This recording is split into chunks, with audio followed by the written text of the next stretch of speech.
Hello students, welcome to this video on Snap 2025 strategy. Tomorrow, that is 6th of December, most of you are going to take Snap test number 1. So I wanted to talk about the strategy and some important points with respect to the examination. Let's get started. Let's first have a quick look at the structure of the exam.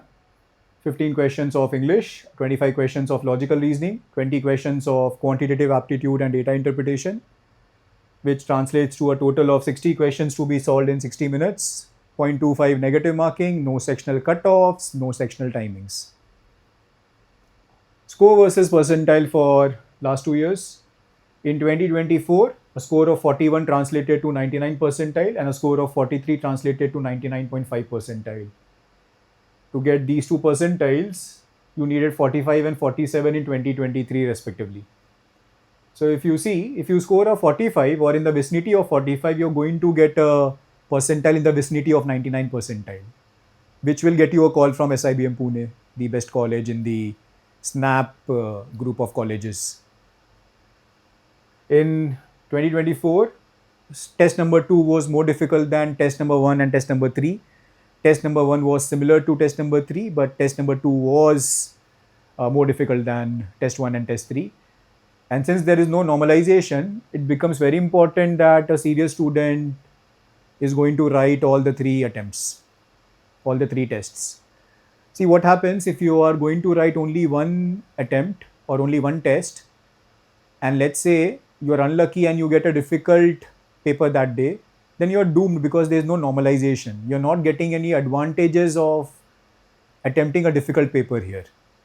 Your marks will stay as is. It is not going to scaled down or scaled up.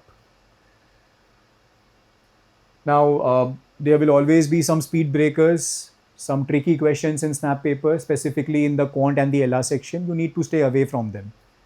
घर जाके आप उन पे deep research कर सकते हो, 3-4 method derive कर सकते हो, बट पेपर के अंदर उनसे दूर रहना है आपको, बिकॉज अगर आपने उन क्वेश्चंस पे टाइम स्पेंड किया, you lose out on other opportunities in the paper. So the opportunity cost is at stake. Coming to the D-Day test taking strategy, the first point which I want to communicate is the recommended split up, how you should go about the paper.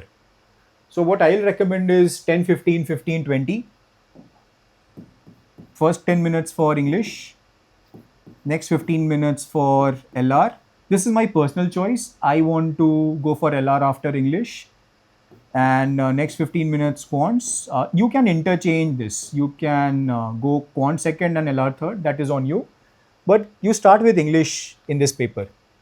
Because English ke questions typically grammar vocab based hote hain. You can easily knock them off in 30 seconds, 45 seconds, 1 minute. So gather some momentum, gather some marks in the first 10 minutes out of the English section. And इसमें ज़्यादा energy expenditure भी होगा नहीं. Anyways 1 घंटे का paper है, तो इसमें स्टैमिना या एनर्जी एक्सपेंडिचर का कॉन्टेक्स्ट आता ही नहीं है. But still this is what I will recommend. English LR quants 10, 15, 15. इससे होगा क्या, in the first 40 minutes you will get a feel of the paper. You'll be able to comment on the paper whether the paper's difficulty level is slightly up or down, and accordingly you can adapt in the paper and manage the remaining 20 minutes for the rest of the paper. See, for the last 20 minutes, please don't keep any section bias, as in the paper becomes an open playground for you. पहले 40 minute में आपने पूरा paper देखा है. You have seen English, you have seen quants, you have seen logic, you have seen all the questions, right? You have scanned the paper. So अभी जो बचे हुए क्वेश्चंस है आपके, सी फर्स्ट 40 मिनट्स में ऑब्वियसली आप सबसे आसान 40 क्वेश्चंस, 42 क्वेश्चंस, 45 क्वेश्चंस सॉल्व करने की कोशिश करोगे. जितने भी आसान क्वेश्चंस है उस पेपर में, जितने भी ईजीएस्ट क्वेश्चंस है वो आप पहले सॉल्व करोगे in the first 40 minutes. Now the remaining 20 minutes is for the questions जो थोड़े आपको नॉच्ड अप लगे डिफिकल्टी लेवल पे, राइट? तो उसके लिए पूरा पेपर आपका ओपन प्ले ग्राउंड है. इट्स नॉट कि मुझे क्वांट का डिफिकल्ट क्वेश्चन करना है. अगर आपको लगता है कि वो LR का क्वेश्चन वो क्वांट के क्वेश्चन से ज़्यादा आसान है, I will go for that LR question. The point is to score. Point is to score as high as you can. The point is not to score high in one particular section. आप जितना ज़्यादा score करोगे, that is what is needed, because there are no sectional cutoffs. So ये strategy से होता क्या है, you are ready for any kind of paper. Paper आसान हो तब भी आप अडैप्ट कर पाओगे, पेपर डिफिकल्ट हो तब भी आप अडैप्ट कर पाओगे. पेपर में अगर कोई शॉक सरप्राइजेस है, तब भी आप रेडी रहोगे in the first 40 minutes itself. बहुत से स्टूडेंट्स ऐसे होते हैं जिनको पेपर खत्म होने के बाद पता चलता है कि पेपर में अरे ऐसा था या पेपर में वैसा था। सो you'll be ready for any kind of paper. Please don't get stuck on any question. It goes without saying. If you see a question and if you comment on the question as DDUL, difficult, dangerous, unfamiliar, lengthy. Difficult, dangerous, unfamiliar, lengthy. Leave that question. That question is not supposed to be attempted in the paper. In English and only in English, if you are able to eliminate two options, please go for a calculated guess. And please do this only in English, because English में क्या होता है, बहुत बार vocab, grammar questions में शायद आपको वो exact पता नहीं चल पा रहा हो देखने के बाद कि क्या राइट आंसर है या क्या वर्ड का मीनिंग है, बट ऑप्शंस देख के कभी कभी समझ जाता है, या कुछ आपको लगता है कि ये पढ़ा हुआ सा लग रहा है या आपने कभी पहले देखा है, तो उसके बेसिस पे able to eliminate a couple of options. In that case, if you're down to two options, then you go for that calculated guess.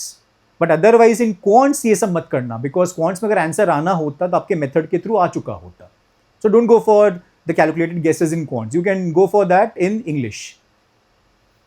Every decision that you take inside the paper has to be governed by ROTI. ROTI stands for Return Over Time Investment. जितना time आप invest कर रहे हो आपको उसके correspondingly marks मिलने चाहिए. So what I'll recommend is कि for the first 30 minutes try to maintain a ROTI of 1 mark पर मिनट. पहले 30 मिनट में 30 मार्क्स मिल जाने चाहिए आपको. इससे क्या होगा, you will be less pressurised for the remaining 30 minutes, क्योंकि रिमेनिंग 30 मिनट्स में आपको सिर्फ 15-20 मार्क्स ही स्कोर करने हैं.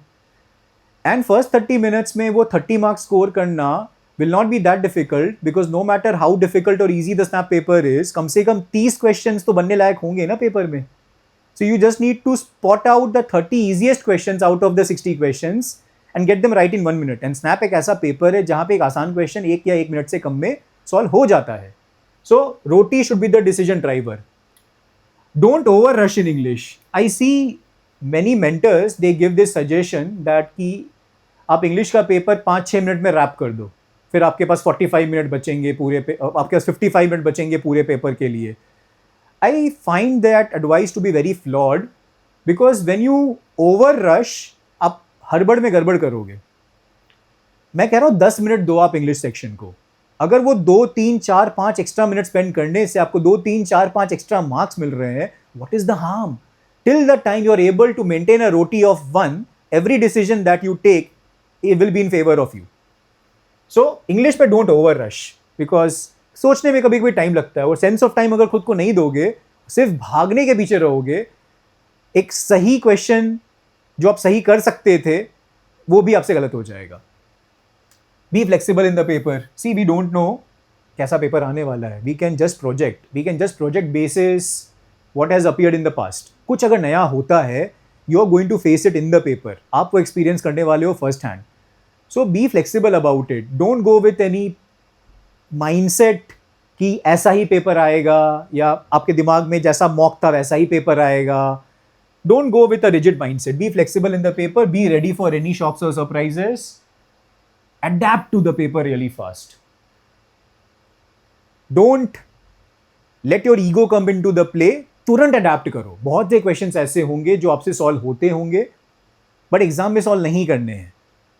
Follow that. एग्जाम में आपको मार्क्स चाहिए. रोटी 1 मिनट 1 मार्क. क्या मुझे मिल रहा है? अगर मिल रहा है आई गो फॉर दैट क्वेश्चन. नहीं मिल रहा है I leave that question.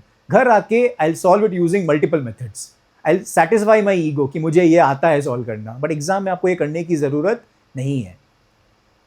Please know that LR has CR questions, so it will expect some kind of reading energy out of you. That's the reason I have placed it here, because मुझे एकदम and में reading करना पसंद नहीं है. Towards the end, I like to work with numbers, I like to work with percentages, I like to work with ratios, I like to work with words, but I don't like to work with sentences and paragraphs. ये मेरा personal take है, मुझे आपका नहीं पता. So, and I'm comfortable with CR, so I want to do CR in the first 15, in this 15 minutes bracket itself. I don't want to keep it lingering on for the end. हाँ, अगर बहुत ही lengthy CR है, then probably I'll keep it for the end. शायद मैं वो ऐसे ही छोड़ने वाला हूँ. But again, ROTI will decide that. अगर मुझे लगता है कि ये क्वेश्चन 1 मिनट में हो जाएगा, implicit assumption का क्वेश्चन है, 2 स्टेटमेंट्स है, एक एक आर्ग्यूमेंट है, मुझे लगता है 30 सेकंड्स में मैं पढ़ लूंगा और 15 सेकंड में I can think on the answer and mark the answer, I will go for it. But अगर वो इतना बड़ा है, 5-6 लाइन का आर्ग्यूमेंट है, उसको पढ़ने में ही मुझे शायद 1 मिनट लग जाएगा, I will keep it for the end. So be wise in the paper. As I told you, try to score 30 plus in first 30 minutes. But again, be flexible about it. अगर paper difficult आ गया है तो आप ये नहीं कर पाओगे, तब ये नंबर थोड़ा कम हो जाएगा. And that's a good indicator. अगर आप ये नहीं कर पा रहे हो मतलब पेपर टफ आया है, मतलब थोड़े कट ऑफ्स हिलेंगे, थोड़े कम आएंगे, मतलब आपको अपने अटेम्प्ट्स ऑप्टिमाइज करने पड़ेंगे.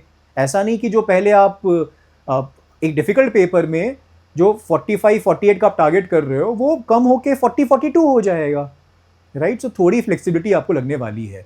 आई hope you follow all these pointers because ये सब करना पड़ेगा if you want to optimise your performance in the paper in the right way. Okay, now if you want to understand what can come in the paper, this is the English section. पिछले कुछ साल के मैंने topics यहाँ पे लिखे हैं. You can see the topics so that आपको अगर कोई टॉपिक लगता है जो आपने पढ़ाई अभी तक नहीं की है तो आप फटाक से उसको रन थ्रू कर पाओ, बिकॉज इनमें कोई भी ऐसे टॉपिक्स नहीं है which can take a lot of time. हाँ, आपको ग्रामर की ओवरऑल नॉलेज होनी बहुत ज़रूरी है. बट लेट्स से आपने अगर फिगर्स ऑफ स्पीच नहीं पढ़ा है और आपको पता है फिगर्स ऑफ स्पीच आया है स्नैप में लास्ट ईयर भी, लास्ट टू लास्ट ईयर भी, फिगर ऑफ स्पीच मास्टर करना 1 घंटा 1.5 घंटा, you will be able to cover all figures of speech and 1 example each. तो उससे you will be ready for the paper.